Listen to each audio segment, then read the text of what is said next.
I'm a sucker for gadgets, and when I see something unusual, especially if it's cheap, I pick it up. In this case, I didn't pick this one up, my wife did, and I've discovered it actually has features I didn't know it had. Let's check out this gadget from RCA. I like gadgets, and the more unusual, the better. And I collect some of these unusual gadgets, and this one here happens to be a little clock radio by RCA. And what is a little bit different about this one is that well, I'll show you. It's not your normal digital clock radio, although it will display a digital. This is actually the radio.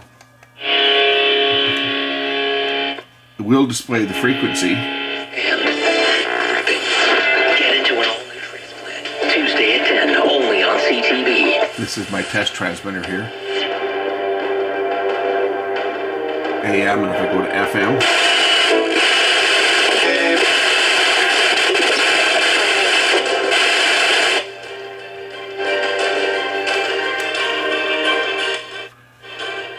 But what makes this one quite unique is the fact that it has, how do I turn this thing off? It has, well, an analog time display. Now the time isn't set on here. Let's set the time. We're going to take this thing apart and take a look at it, and I think I got to clean up a couple controls on it, but anyway, where is it here? Check time. I forget how to set this thing. Okay, there we turn the dial on the back here, and we can set the time. In this case, it's 1:51 p.m.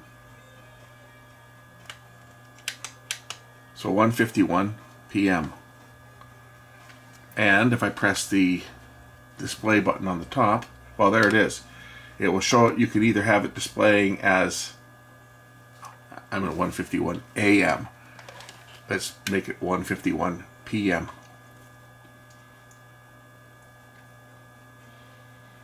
But it has an analog display as well as a numeric display, which I found kind of neat, because you don't see too many of these around like this. You just set the time by twisting dials on the back. It has 2 alarms, and as I say, I found it to be kind of unique. I haven't seen one before. My wife found this at I think she got it at a garage sale for like 50 cents or something, so she thought, I gotta pick this thing up. This is just kind of cool looking. Because there it is, it displays with like a blue colored background with a, it's hard to see in the lights here with all the reflection, but it displays the time as a conventional clock would, or you can have it displayed as a digital clock. So I thought maybe we'd take this thing apart and just do a quick little tear down and do things like clean the volume control, because it is a little bit scratchy at some point. And the battery backup terminals on here are, some of the batteries have gone corroded in here, so we'll clean that up. Looks like that one's stuck to the bottom of a battery. So maybe we will clean these up a bit and give it a good little check over for something to do today. On the bottom here, it's got daylight savings mode on and off. That just advances the time by 1 hour. If you switch it off, you'll see that the time goes back by an hour, which is something that might be a thing of the past pretty soon. And then it's got your time zone, so you can select what time zone you want it to display. So if you want to see what it is in Eastern time, well, there's Eastern time. You can just select it, and it just moves the clock ahead up to 3 hours, right?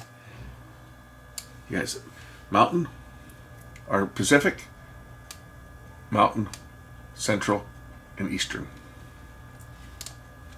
And of course the daylight button. But that's a basic little unit. As I say, I got it for 50 cents. So let's take a look inside. Screws are marked with an arrow to be removed. Date code on this is 5723.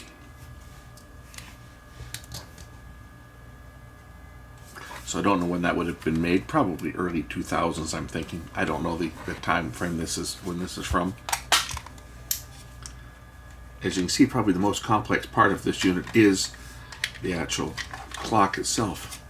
The radio is, well, just a basic transistor radio, nothing special about that. We've got our tuning capacitor over here, which is going to be, I think it's gear driven from below. It is just a gear driven radio tuner, so there's nothing special about that. Little transformer for setting the time on this unit. It's just regular conventional push buttons, but they have these little paddles that you just turn them one way or the other and it just activates the switch. I thought that was kind of cool, the way these set. But the big thing on this one is the clock. Let's take a look at the clock circuit. It's all on one chip, and you can't even tell what chip it is because they've buried the chip under a blob of epoxy, so it's actually part of the actual circuit board itself. The bond wires go directly to the circuit board. There's nothing to change, there's nothing to, you can't even see what it is. I think we'll take the, I'll unplug this first of all because it's still powered up. We'll take out the screws here and just take a look at the LCD side of this unit.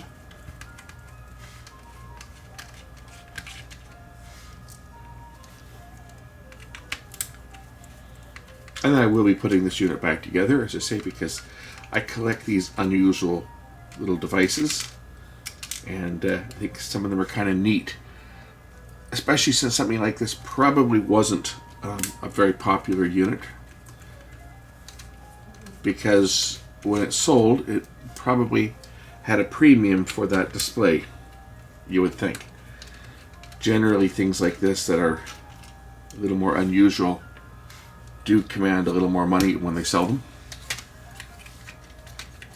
So this whole display should lift out, I think. It should just lift straight out.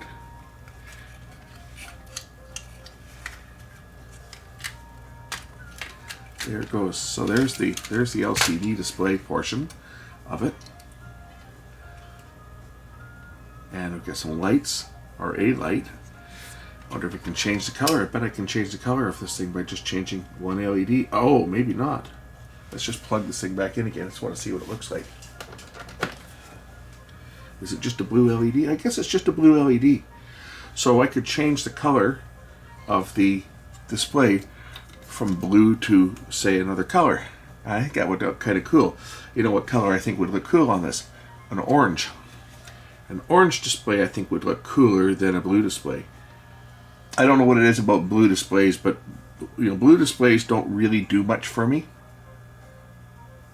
You know, when they first came out with blue LEDs, that was the rage. Everybody had to have blue display. You know, had to be a blue display, and that was the rage of the time. Every digital clock that came out had to have blue LEDs. You know, it was. I think it was kind of a. It was a throwback to the fluorescent display. The vacuum fluorescent displays, which had their blue-green display. Everybody got tired of the bluish-green display, and they started putting filters on them to make them either like a royal blue or a deep green, and it made them more appealing. And then when the blue LEDs came out, because all the digital clocks in the past all had a red display. So when the blue LEDs came out, they started putting blue displays on, and I think they kind of ruined it, because blue is a hard color to see. It's the poorest or the hardest color for the human eye to see, especially in low light. It's so I think changing this color might make this a little bit more cool. So let's see what I've got in terms of LED colors. Of course, I could really go goofy and put one of these ones in.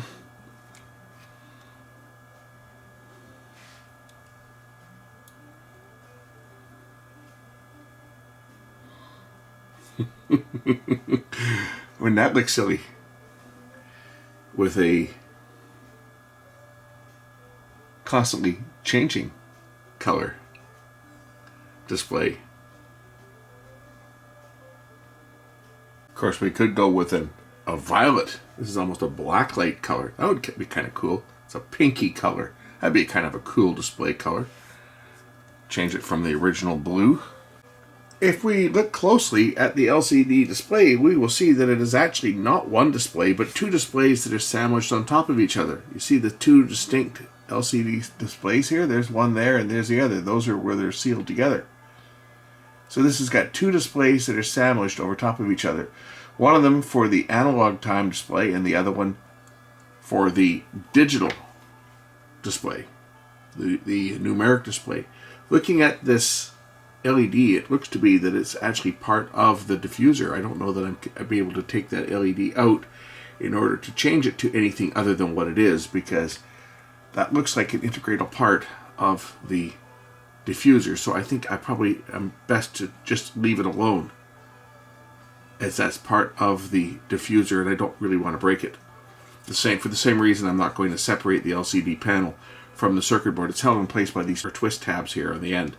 It's just a compression fit, and it's going to squeeze some of those rubberized multi-connectors that have got the metal pins in them to the circuit board.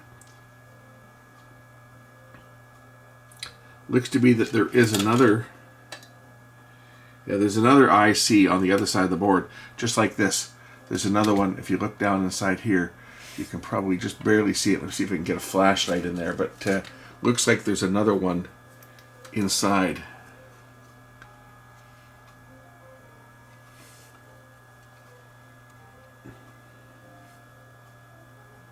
Maybe you can see it that way, but if I shine a light right through, it's actually another IC that's mounted on a little circuit board. See it there? Another little circuit board underneath there that has an IC on it. So it is quite the complex little unit.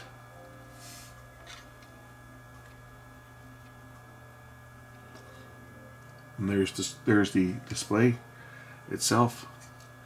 If we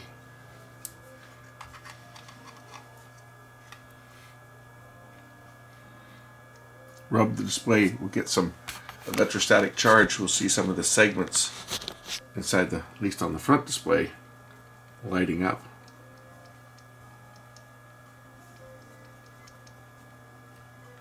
Kind of neat.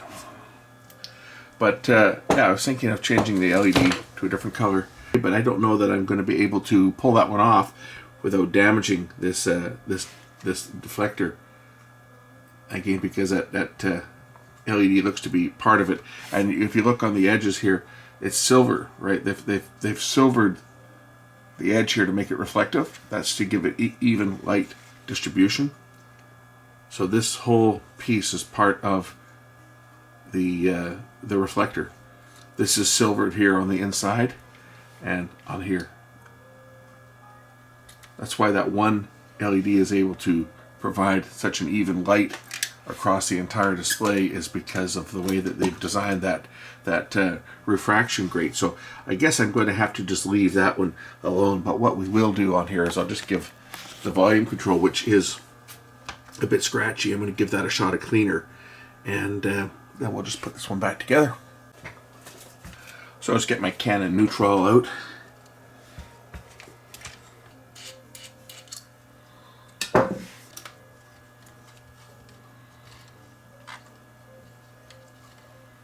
I got another one of these that the volume control is in pretty rough shape. The one I currently use.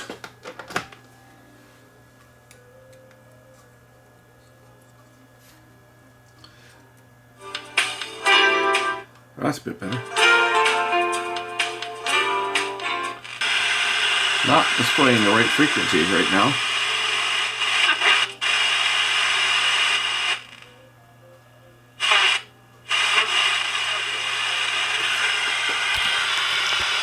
It's interesting, it's off frequency. And get ready for a...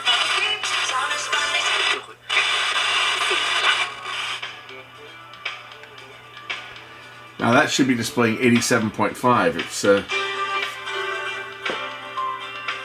It's way off.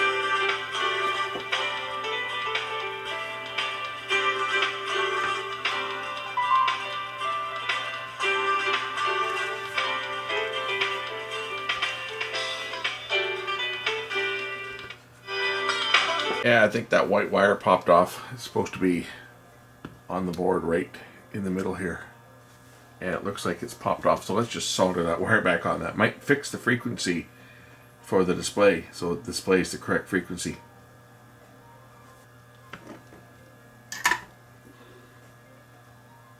Okay, now let's see if that fixes the display.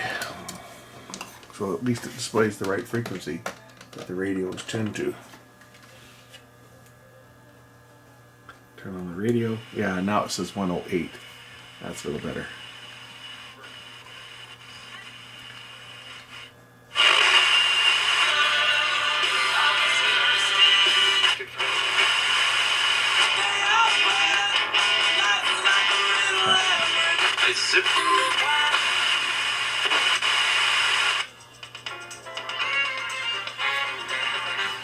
Okay, now it works.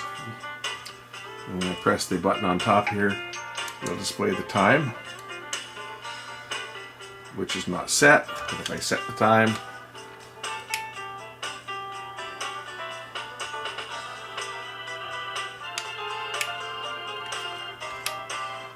(2:27).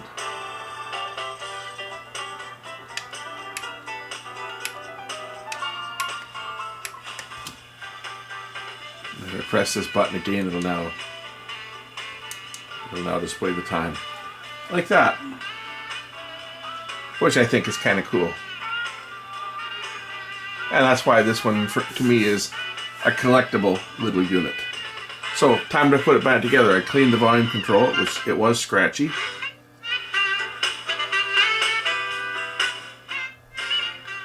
Yeah, I know, it sounds like it's got a 2-inch speaker. It does.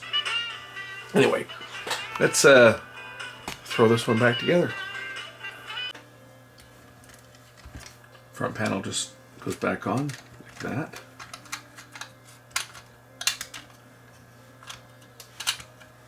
Try not to break any more wires while I'm putting it back together.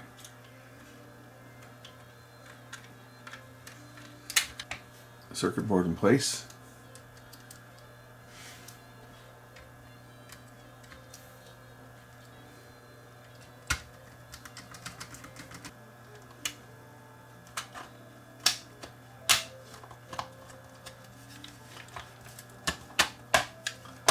Just like that.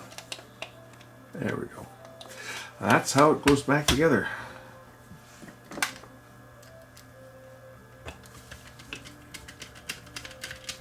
Yeah, that's probably as good as I'm going to get it. I mean, it will certainly make contact with the battery. Anyway, that's it. Just wanted to show off this kind of unique clock radio that I got for 50 cents. Thanks for watching.